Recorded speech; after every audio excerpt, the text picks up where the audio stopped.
sommes encore dans la joie de Pâques. C'est le mardi de la 3e semaine de Pâques. Nous allons méditer ensemble aujourd'hui l'Évangile selon Saint Jean, chapitre 6, du verset 30 à 35. Le Seigneur soit avec vous. Évangile de Jésus-Christ selon Saint Jean. Gloire à toi, Seigneur. Alléluia, Alléluia, il est vraiment ressuscité. Alléluia, Alléluia, crions de joie. Jésus, il est vraiment ressuscité.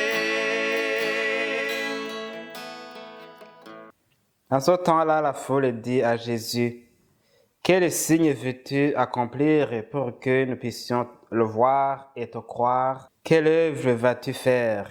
Au désert, nos pères ont mangé la manne, comme dit l'Écriture, il leur a donné à manger le pain du ciel. Jésus leur dit: Amen, amen, je vous le dis, ce n'est pas Moïse qui vous a donné le pain venu du ciel, c'est mon Père qui vous donne le pain venu du ciel. Car le pain de Dieu, c'est celui qui descend du ciel et qui donne la vie au monde. Et lui dire encore: Seigneur, donne-nous toujours de ce pain-là. Jésus lui répondit: moi je suis le pain de la vie. Celui qui vient à moi n'aura jamais faim, et celui qui croit en moi n'aura jamais soif. Acclamons la parole de Dieu. Louange à toi, Seigneur Jésus.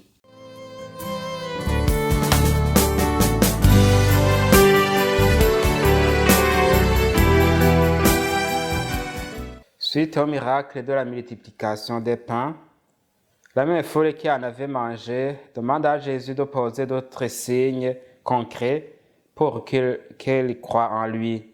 Ils lui disent: quel signe vas-tu accomplir pour que nous puissions le voir et te croire? Que vas-tu faire? On comprend bien que cette foule exige un signe pour croire, et pourtant, Jésus avait déjà accompli beaucoup de miracles avant, et le dernier en date, c'est la multiplication des pains. Tous ont vu comment Jésus avait nourri des foules avec seulement 7 pains et 5 poissons, et ils n'ont pas cru pour autant. Ici, Jésus se présente lui-même comme un signe par excellence. C'est lui le pain de vie qui donne la vie éternelle, à l'opposé des pains donnés par Moïse dans le désert, qui ont donné la vie pour un temps limité. Même aujourd'hui, Jésus, à chaque Eucharistie, accomplit un signe merveilleux en changeant le pain et le vin en son corps et en son sang.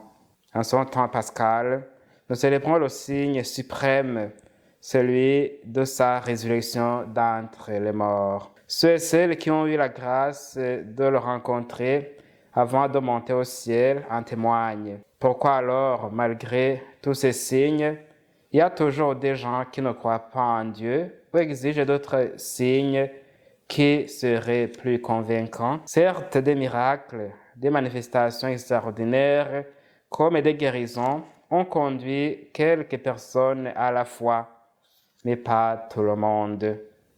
En témoigne ceux-là même qui s'obstinent et refusent de croire en Jésus, alors qu'ils ont vu qu'il surpasse tout le monde en parole et en acte.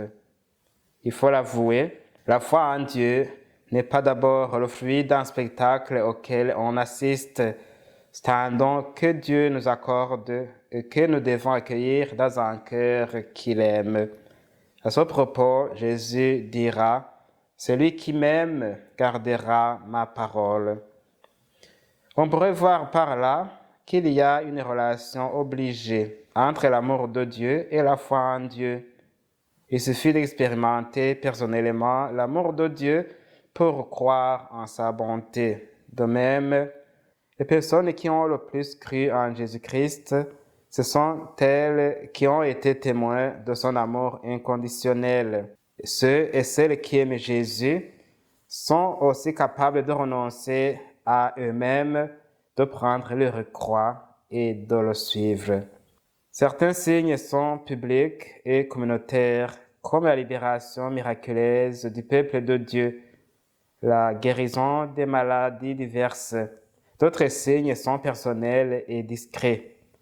Chaque fois que nous contemplons ces signes avec un cœur qui aime, ils suscitent ou font grandir notre foi. Alors, au lieu d'exiger des signes extraordinaires comme condition préalable pour que nous croyions vraiment en Jésus, demandons à Dieu d'ouvrir nos yeux pour que nous puissions voir tout le bien que Dieu fait pour nous, pour nos familles et pour notre monde.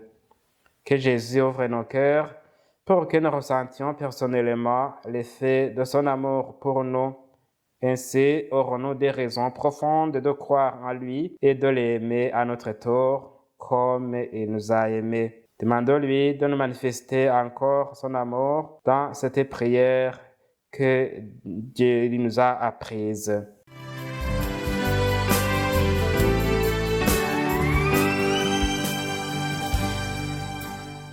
Notre Père qui es aux cieux, que ton nom soit sanctifié, que ton règne vienne, que ta volonté soit faite sur la terre comme au ciel. Donne-nous aujourd'hui notre pain de ce jour. Pardonne-nous nos offenses, comme nous pardonnons aussi à ceux qui nous ont offensés, et ne nous laisse pas entrer en tentation, mais délivre-nous du mal. Amen. Le Seigneur soit avec vous. Que Dieu Tout-Puissant vous bénisse, le Père, le Fils et le Saint-Esprit. Amen.